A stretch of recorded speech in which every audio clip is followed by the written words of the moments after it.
The market is as hot now as it was in 2006 housing boom days. With housing being so similar today compared to 2006, right before the crash, many homeowners are worried about the market right here in the South Bay crashing like it did in '08. The good news right now is that foreclosures and short sales, according to the NAR, represent less than 1% of the sales in August. Hi everyone, I'm Chelsea Cook of Chelsea Cook Real Estate with Harcourts Realty. I totally understand your concerns. I was selling homes back when the market crashed and I saw an average of 75% decrease in home prices. I sat across the table from many homeowners who lost their home to short sale and even worse, foreclosure. It was awful. So the question that many people are wondering is it going to happen again? Honestly, as experienced as I am in real estate, I just don't know. But what I can do is look at the facts as much as we can. One thing we can be certain about is that there isn't much to be certain about. I mean, really, I'm not trying to be a pessimist, but it's also very important to be as much of a realist as possible. We can truly not foresee what the housing market will do.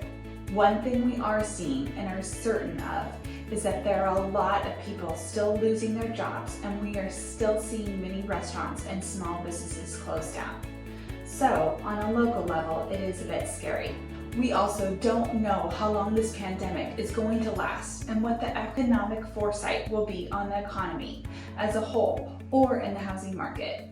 But here are a few things that we do know as of right now. And just like there's a new social media site that takes over in just a few days, or just as quickly as technology changes, well, my viewpoint might change before this video even gets out.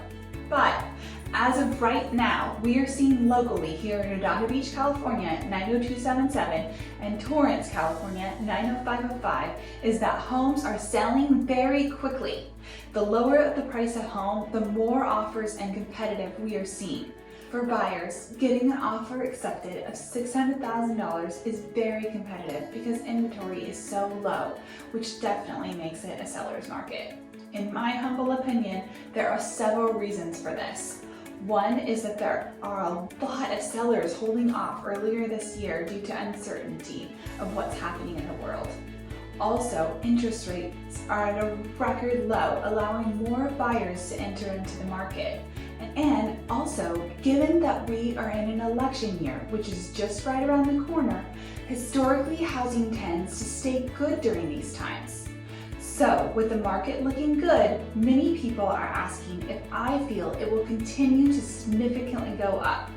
I must advise that I do not foresee the market significantly going up over the next year. I feel that once the election is over and the president settles in, then we may see negative effects of what's happening globally, and it will take a toll on the housing market. I just can't see, with all the job losses and businesses being closed down both locally and nationally, how it will not have some negative effect on the housing market.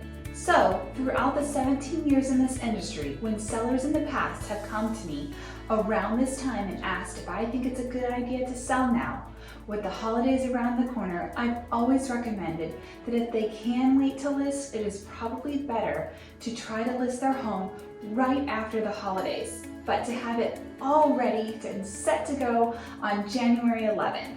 However, that is not what I am recommending now when sellers call me and ask for my opinion. I think now is the opportune time to sell, given the low interest rates, dramatically low levels of inventory on the market, and high buyer demand. Also, the unlikeliness that home prices in this area will go up much more than they already have, given where we are located, and the uncertainty of what lies ahead, now is the best time to list your home. According to the National Association of Realtors chief economist, he said, and I quote, "Shortages of homes for sale have proven problematic in the housing industry over the last few years, but have grown worse in recent months. Housing demand is robust, but supply is not, and this imbalance will inevitably harm affordability and hinder ownership." Now, this is just my personal opinion and I don't have a crystal ball. So please feel free to reach out to us if you have any questions about your personal home or any other real estate needs. I'm Chelsea Cook with Harcourts Realty and I'm the key to sold.